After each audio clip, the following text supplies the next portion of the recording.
Good morning, students. My name is Kuljeet Kaur. I am lecturer biology in Government Girls Senior Secondary School, Kurali, District SCS Nagar. Students, today we are going to start the next chapter, that is chapter 7, Structural Organization in the Animals. In this chapter, students, we will study about the different type of tissues on the basis of their structure and function. And you are really going to enjoy this chapter. So let's start. Okay, students. In the previous lecture, we studied about the anatomy of the flowering plants, in which we studied the meristematic tissue, the permanent tissue, and we studied 3 different types of systems which are formed by plant tissues, and that was epidermal type of system, then ground plant tissue, and then the vascular plant tissue. So in this chapter, that is structural organization in animals, we will study about different types of animal tissues and how these type of tissues they organize in specific portion and in specific pattern to form specific organ, each of which performs specific functions with more efficiency and better coordination. So let us study the structural organization in the animals. Okay students, so what is a tissue? Tissue is a familiar word. बच्चे आप सब जानते हैं कि जो cell है that is the structural and functional unit of life. हम सारे किससे बनते हैं? सेल से बनते हैं, और सेल्स जो हैं they vary in their shapes and their sizes.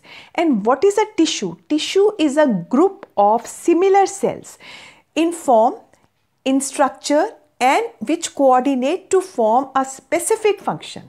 ठीक है sir, that is a tissue. It is a group of similar cells having a specific function and the origin. So they have the group of cell हैं जो similar हैं structure में, और उनका embryonic origin भी same है, और जो coordinate करते हैं एक दूसरे के साथ और एक specific function perform करते हैं. So that is tissue. In the animals, we have 4 basic type of tissues on the basis of their structure and on the basis of their function. So first is epithelial tissue, second is connective tissue, third is muscular tissue, and the fourth one is nervous tissue, or you can also say neural tissue. Okay students, here is a very important definition, that is histology. What is histology? Histology is a Greek word है. Histos होता है tissue और logos होता है study करना. सो हिस्टोस plus logos histology को हमने split कर दिया. सो ये ब्रांच ऑफ साइंस है which deals with the microscopic study of tissue. जब हम एक इंटरनल स्ट्रक्चर को स्टडी कर रहे हैं, माइक्रोस्कोपिक स्टडी कर रहे हैं, with the help of microscope हम टिश्यूज़ को स्टडी कर रहे हैं. So that branch of science जो है उसको हम हिस्टोलॉजी बोलते हैं. So depending upon the structure and the function, so tissue is of 4 type. Number 1 tissue जो है स्टूडेंट्स, उसको हम एपिथेलियल टिश्यू कहते हैं, जो कि एक कवरिंग बनाता है और इसका मेन फंक्शन जो है ये प्रोटेक्ट करता है बॉडी को. सेकेंड टिश्यू जो है वो मस्कुलर टिश्यू है. मस्कुलर टिश्यू जो है हमारी मूवमेंट में, लोकोमोशन में हेल्प करता है. देन थर्ड टाइप का टिश्यू जो है that is connective tissue. Connective tissue as the name indicate वो कनेक्ट कर रहा है, बाइंड कर रहा है different structures of the body. And fourth one is a very important tissue, that is nervous tissue. So nervous tissue जो है जिसमें कैसे नर्व जो है वो कंडक्शन ऑफ नर्व इम्पल्स होती है, तो उसमें सारा हम नर्वस टिश्यू में स्टडी करेंगे. सो ये जो हमारे सारे टिश्यूज़ हैं, all these tissue, these 4 types of tissue, they originate from one or more type of primary germ layers of gastrula. जो gastrula है मैंने आपको बताया था डिप्लोब्लास्टिक एंड ट्रिप्लोब्लास्टिक. सो वो जर्मिनल लेयर्स जो होती हैं, जैसे एक्टोडर्म है, मीजोडर्म है, एंडोडर्म है. सो वो जो 3 जर्मिनल लेयर्स हैं उनसे ये जो टिश्यू जो है वो फॉर्म होता है. ठीक है. सो ये सारे जो 4 बेसिक टाइप के टिश्यूज़ हैं ये ऑर्गेनाइज होते हैं स्पेसिफिक पोर्शन में, पैटर्न में, और स्पेसिफिक ऑर्गन्स बनाते हैं जो स्पेसिफिक फंक्शन परफॉर्म करते हैं. Okay, so let us study students the first type of tissue which is very very simple and very important also, that is epithelial tissue. So epithelial tissue जो है it has a free surface which faces either a body fluid or outside the environment. So ये जो tissue है it covers the outer surface of all the organs of the body. Most important बात है, जितने भी हमारे organs हैं body के, उनका जो आउटर सरफेस है वो किससे कवर होता है? एपिथेलियल से कवर होता है. ठीक है. एंड इट ऑल्सो और उसके बाद जो हमारी बॉडी के अंदर जो फ्लूइड हैं, तो फ्लूइड्स जो होंगे बॉडी के अंदर, तो वो जो उसके साइड्स पे जो फ्री सरफेस बन रही है वो भी एपिथेलियल टिश्यू से बनेगी. इट कवर्स और इट लाइंस बॉडी और बॉडी पार्ट्स. सो हमारी जो हॉलो ऑर्गन्स हैं, उनकी जो कैविटीज़ हैं, उनको भी लाइन कर रहा है. अब थोड़ा सा इसका जनरल स्ट्रक्चर देखते हैं. आप इसका डायग्राम देख सकते हो स्टूडेंट्स. तो सेल जो है इसमें आप देख सकते हो बहुत कंपैक्टली अरेंज्ड है. एक होता है सेल के अंदर, जैसे सेल लूज अरेंज होते हैं लाइक दिस, तो सेल्स के अंदर इंटरसेलुलर स्पेसेस होते हैं. लेकिन जो एपिडर्मल सेल्स हैं वो क्या है, कॉम्पैक्टली अरेंज्ड हैं. ठीक है, और कॉम्पैक्टली अरेंज्ड हैं. और इन ये जो सेल्स हैं इसमें क्या होता है बच्चे, या तो वो स्मूथ होंगे, लेकिन कई बार क्या होता है कि जो सेल बना रहे हैं, जो लाइनिंग बना रहे हैं, तो समटाइम्स इनके ऊपर जो है वो हेयर लाइक स्ट्रक्चर्स होते हैं इस तरह से. सो ये हेयर लाइक स्ट्रक्चर्स जो हैं इन्हें हम सीलिया बोलते हैं. राइट. सो इनका मोस्टली ये प्रोटेक्टिव नेचर के हैं और ये प्रोटेक्ट करते हैं जो इसके अंडरलाइंग टिश्यू जो होता है उसको मैकेनिकल इंजरीज से प्रोटेक्ट करते हैं. जैसे हमारी स्किन है, सो स्किन जो है वो एपिथेलियल टिश्यू है जो अंडर जो उसके जो भी टिश्यूज़ हैं उसको वो प्रोटेक्ट करेगी, जर्म्स को एंटर नहीं होने देती है. ठीक है, सो प्रोटेक्टिव नेचर का होता है ये. Okay, epithelial tissue students 2 type का होता है. एक तो सिंपल एपिथेलियल टिश्यू है जो सिंगल लेयर होता है, और एक कंपाउंड एपिथेलियल होता है जो मल्टी लेयर्ड होता है. Right. So let us study it one by one. सबसे पहले हम पढ़ेंगे simple epithelial tissue. Simple epithelial tissues जो है they are composed of single layer of cell. It lines body cavity, ducts and tubes. जो simple epithelial tissue है वो क्या है, सिंपल है, 1 लेयर थिक है, सिंगल लेयर ऑफ सेल से बना है, और ये जो बॉडी के अंदर कैविटीज़ हैं उनको लाइन करता है. जो डक्ट्स होती हैं या जो ट्यूब्स होती हैं, ट्यूब्स जैसे हम नेफ्रॉन का स्ट्रक्चर पढ़ेंगे तो उसमें ट्यूब्स होते हैं, तो उनको ये जो है वो लाइन करता है. राइट. तो ये सिंपल है. और उसमें ये इसके जो सेल होते हैं ये मतलब they cover the area with less wear and tear. ठीक है, जैसे सिक्रीटरी एरियाज़ हैं या कोई ऐसी लाइनिंग है बॉडी कैविटीज़ की या डक्ट्स की लाइनिंग है तो उसको कवर करेगा. सिंपल जो एपिथेलियल टिश्यू है स्टूडेंट्स उसको हमने 3 पार्ट्स में डिवाइड करा है, उसको बहुत अच्छी तरह से उनके फंक्शंस और स्ट्रक्चर को समझने के लिए. फर्स्ट जो होता है उसको हम स्क्वैमस एपिथेलियल सेल कहते हैं. सेकंड जो होता है दैट इज़ क्यूबॉइडल एपिथेलियल, और थर्ड जो होता है that is columnar epithelial cells. Okay, so let us see what is the first one, that is squamous epithelium. Squamous epithelium में अगर आप स्ट्रक्चर देखो, यहाँ पर इसका डायग्राम है students. Thin layer of flattened sales with irregular boundaries. तो ये जो एपिथेलियल टिश्यू है ये थिन है, फ्लैट है, तो डिस्क्वाइडल या पॉलीगोनल शेप के आपको सेल नज़र आ रहे हैं, जैसे बच्चे हम एक फ्लोर के ऊपर टाइल्स लगा देते हैं. सो इस तरह से ये एपिथेलियल टिश्यू जो है स्क्वैमस फ्लैटेंड सेल्स है, इरेगुलर इसका बाउंड्री है. तो इसमें अगर जो मैं आपको पर्टिकुलरली अगर सेल का शेप दिखाती हूँ तो सेल के अंदर जो है वो न्यूक्लियस होता है. ठीक है, मिडल पार्ट में प्रेजेंट होता है. So let's draw once again. So this is the cell. अगर हम देखेंगे तो सेल के पास न्यूक्लियस है, देन ये साइटोप्लाज्म है, इस तरह के सेल है. ठीक है, प्रेजेंट न्यूक्लियस जो होता है वो ओवल शेप्ड होता है and it is present in the middle thicker part of the cell. So ये जो स्क्वैमस एपिथेलियम है ये कहाँ है, it is present in the walls of the blood vessels and air sac of the lungs. So lungs में जो air sacs हैं उसको क्या बोलते हैं, एल्वियोलीज. सो जो लंग्स के एल्वियोलीज हैं जहाँ पे एक्सचेंज ऑफ गैसेस होता है वहाँ पे इस तरह का टिश्यू जो है वो प्रेजेंट है. देन हमारे जो ब्लड वेसल्स हैं, ब्लड कैपिलरीज हैं, उनको ये लाइन करता है.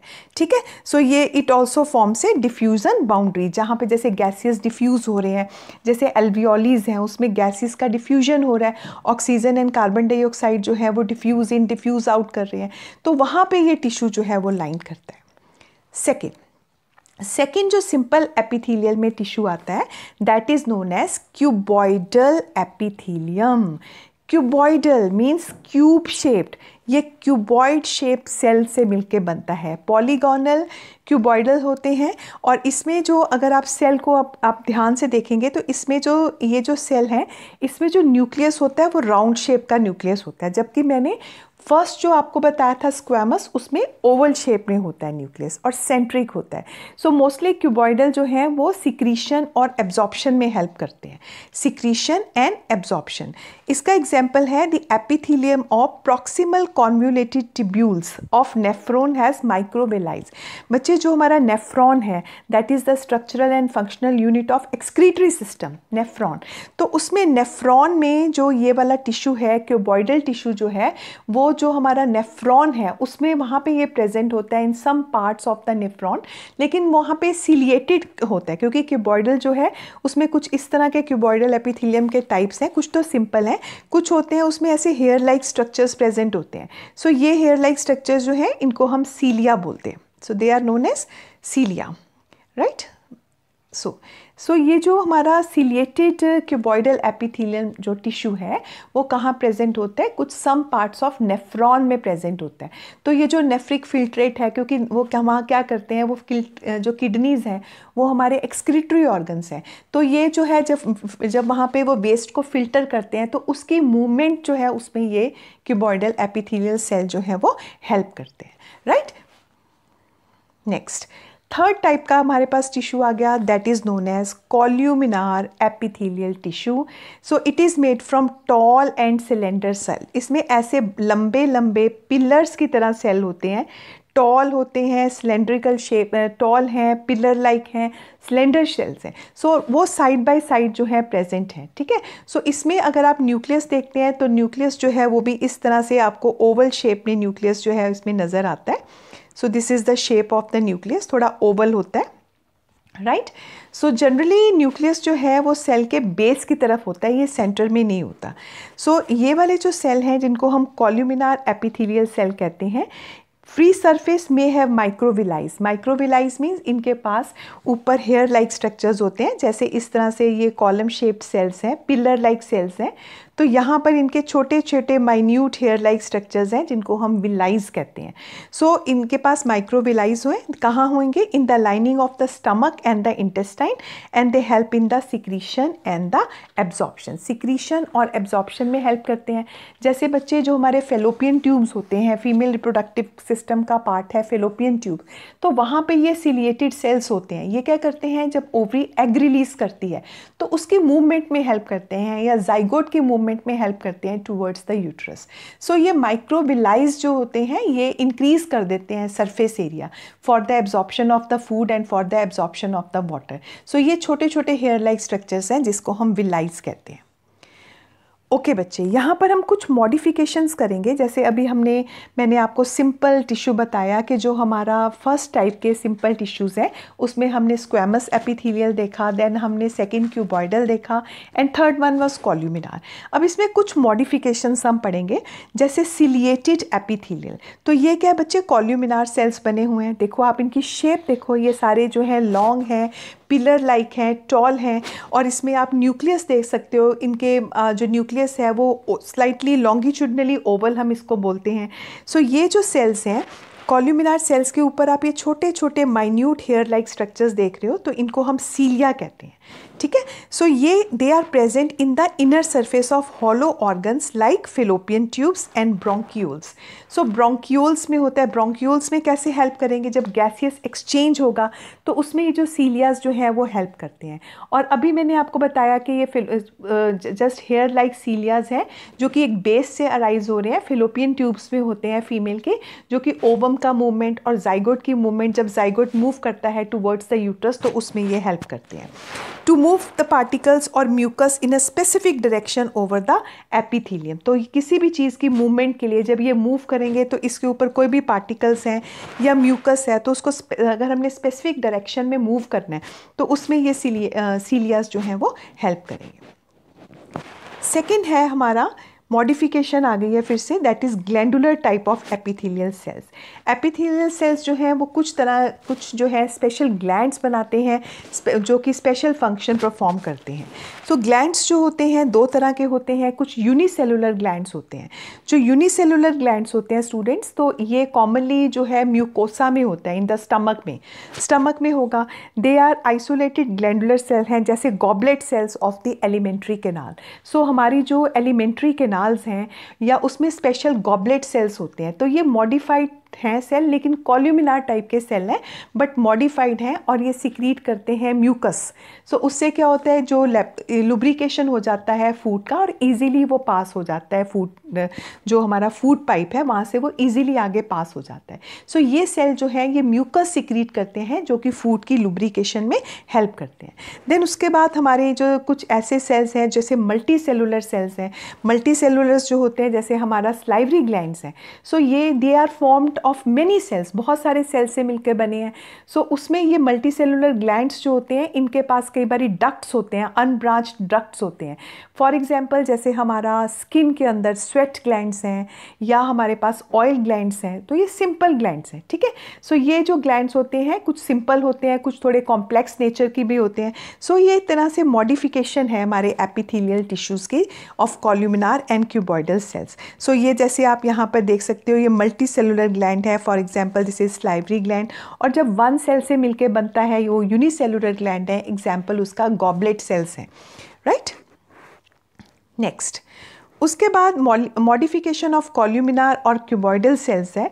तो ये बच्चे ये बेस करता है on the basis of presence of duct, ठीक है। तो एक हमारे पास ग्लैंड्स हैं जैसे एक्सोक्राइन ग्लैंड्स हैं और एंडोक्राइन ग्लैंड्स हैं। Then based on the mode of pouring of their secretion, वो जो सिक्रीट कर रहे हैं उसको वो कैसे पोर कर रहे हैं। सो फर्स्ट हमारे पास एक्सोक्राइन ग्लैंड्स होंगे। So exocrine glands they release secretion through the ducts.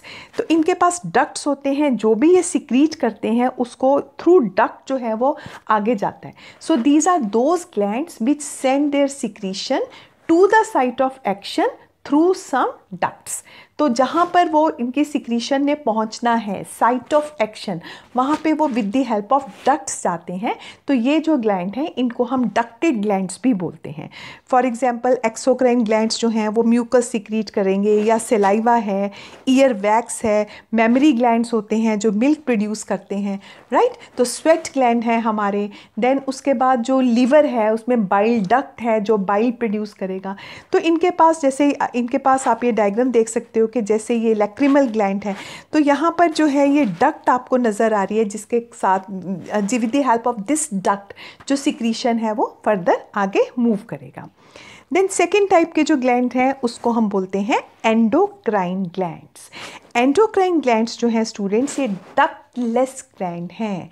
They secrete hormones generally into the blood and it is the blood which transport them to the target site, right. इनके पास कोई duct नहीं है, जो भी ये secretion बनाते हैं उसको वो डायरेक्टली कहाँ रिलीज़ कर रहे हैं, ब्लड में रिलीज़ कर रहे हैं। और ब्लड जो है उस सिक्रीशन को टारगेट साइट पे जहाँ पे वो रिक्वायर्ड है, जहाँ पे साइट ऑफ एक्शन है वहाँ पर लेके जाते हैं।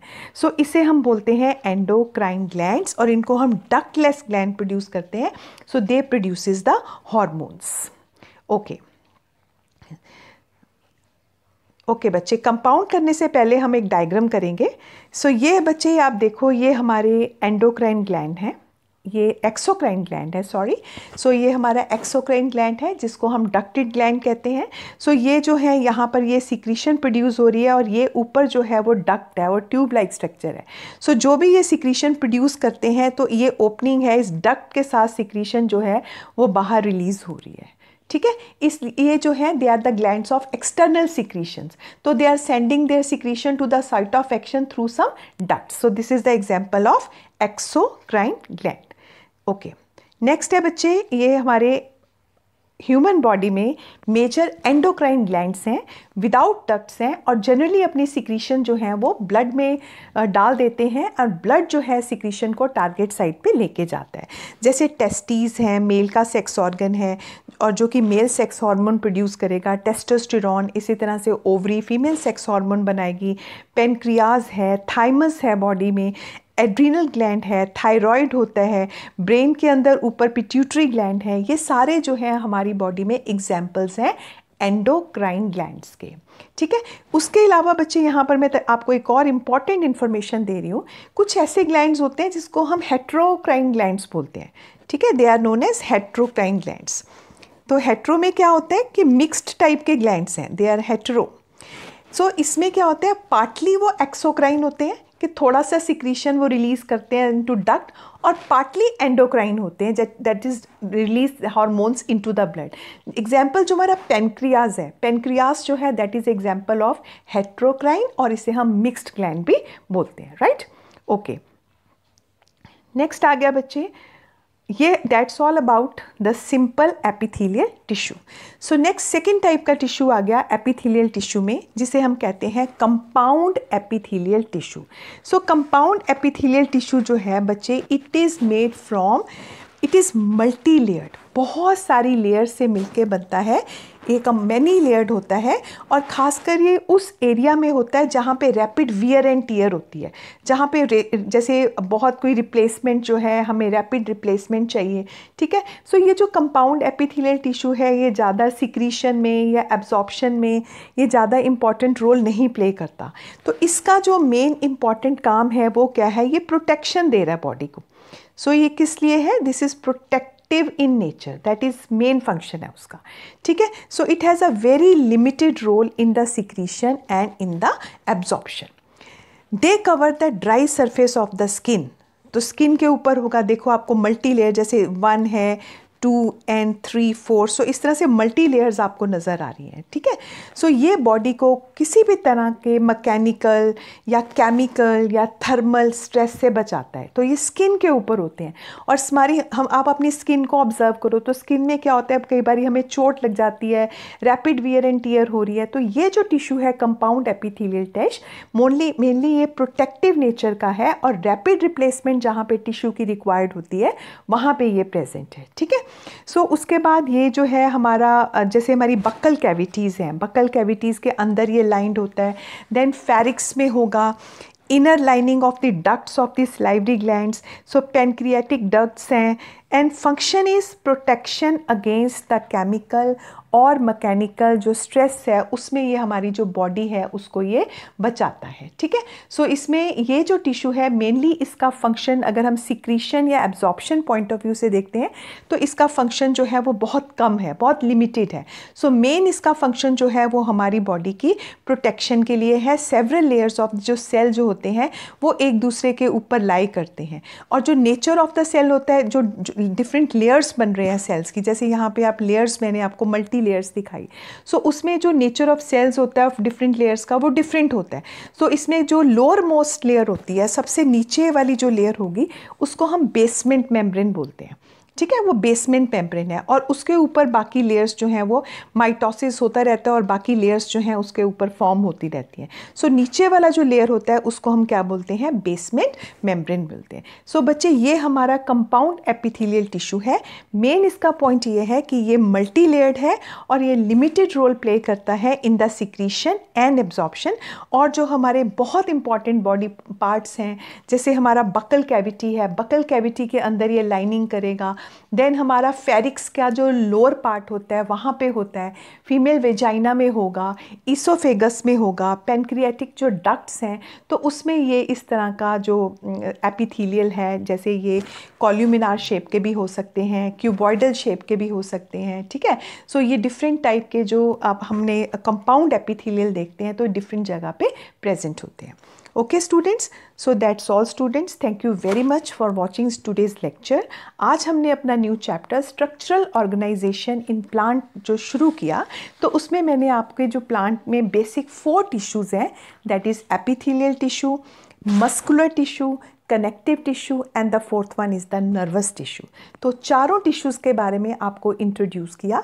Then in detail we studied about the first type of tissue that is epithelial tissue, और मैंने आपको बताया कि एपिथेलियल टिश्यू जो है वो सिंगल लेयर है या मल्टी लेयर है, on the basis of the structure, on the basis of the function.